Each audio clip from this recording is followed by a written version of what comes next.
The Last of Us is based on a popular game of the same name, which I never played, so going into watching this show, I knew nothing about The Last of Us other than it was about a man and a girl in a post-apocalyptic world full of zombies and whatnot. So I'm judging the show based on its own merit. I'm not comparing it to the video game because I never played it. It's only based on what I saw in this series. So to summarize, the show is about a man and a girl on an endeavor, which is for the man, Joel, to get Ellie, the girl, out west from Boston in hopes of finding a cure for the cordyceps fungal pandemic that's basically wiped out all of mankind.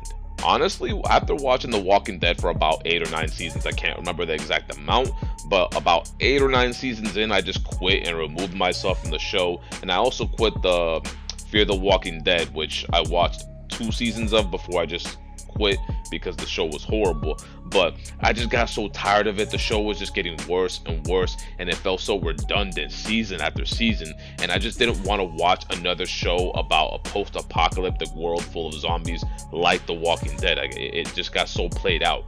But I heard a lot of good things about it. It got a lot of praise, so I thought, why not? And though I think the show is overhyped given all the praise that it's been receiving, and I'll get to why in a little bit, but it's still a good show. I just don't think it's anywhere near as good as people are making it out to be. Now, what I absolutely love about this series is that the whole cordyceps fungal outbreak is rooted in reality versus like the traditional depiction and representation of zombies where the dead just come back to life and start eating the living, which isn't really fact-based. There's typically no explanation behind it. It's a really abstract thought. But in this show, there is a possibility that could happen in the future. I mean, whether or not it's probable, like, we don't know. It could happen 100 years from now, 1,000 years from now.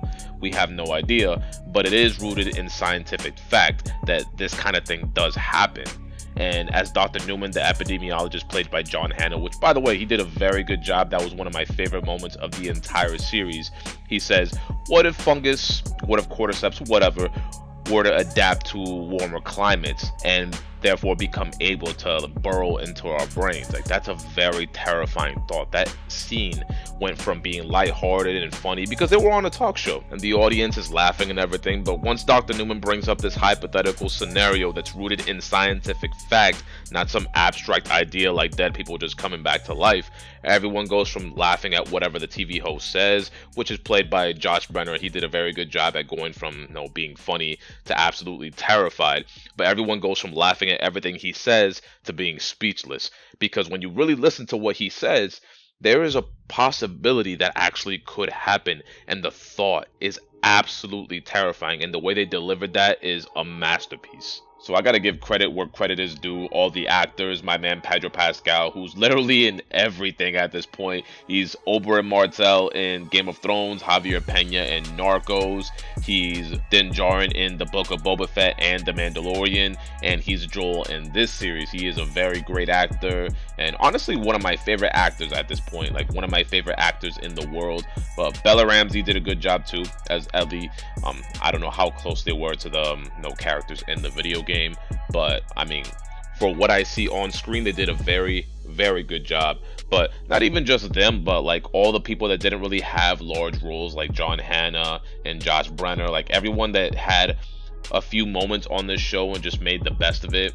Fantastic job to everybody. The acting was very, very good for what it was worth. I mean, it was primarily just Pedro Pascal and Bella Ramsey, but everyone did a good job. And I really love how the show makes me care about characters like Bill and Frank, who didn't really have significant roles, but in the episode in which they were featured, I really cared about their fate and how things would play out for them.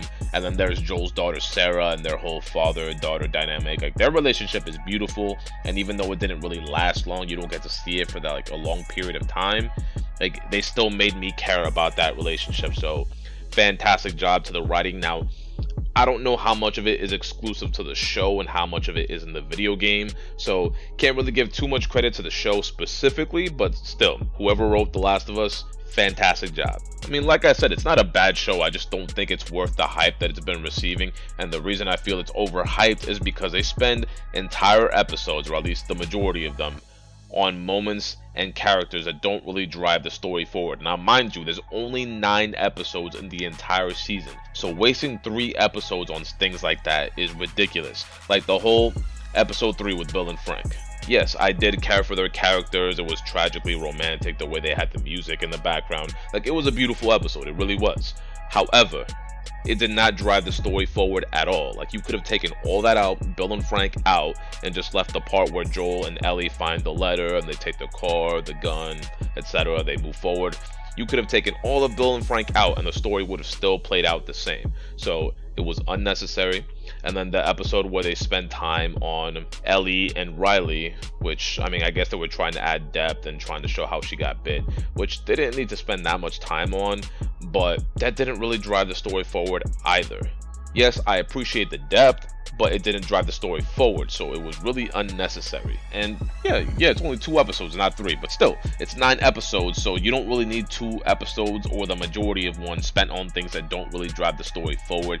So I love that they did 9 episodes. I love that it's like Game of Thrones, which, I mean, they'd spend episode 9 on like a huge conflict or something that they usually build up to throughout the entire season. Then they usually like conclude the entire season in episode 10, but it's very short, very condensed, like just get straight to the point, unlike The Sopranos, which is like 13 episodes, and it felt very dragged out, like they spread the story out too far in 13 episodes, and I hate that. So I love that they did 9 episodes. I don't like that they spent 2 entire episodes, or the majority of them, on things that did not drive the story forward at all. But yeah, good show, good writing, good storytelling, good acting.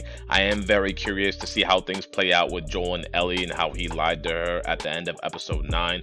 And I'm also curious to see if they focus on primarily Joel and Ellie like the majority of the time, or if they're going to bring in more characters and go more in depth with everything. So hopefully it plays out well, but let me know how you feel in the comment section. I thought it was a good show, could have been better. Don't think it's worth the hype that it's been receiving, but good show.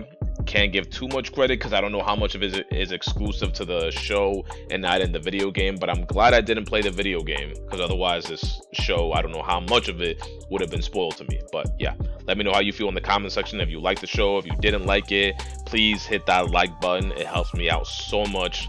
Subscribe if you have not already, and I will catch you in the next video. See you then. Bye bye.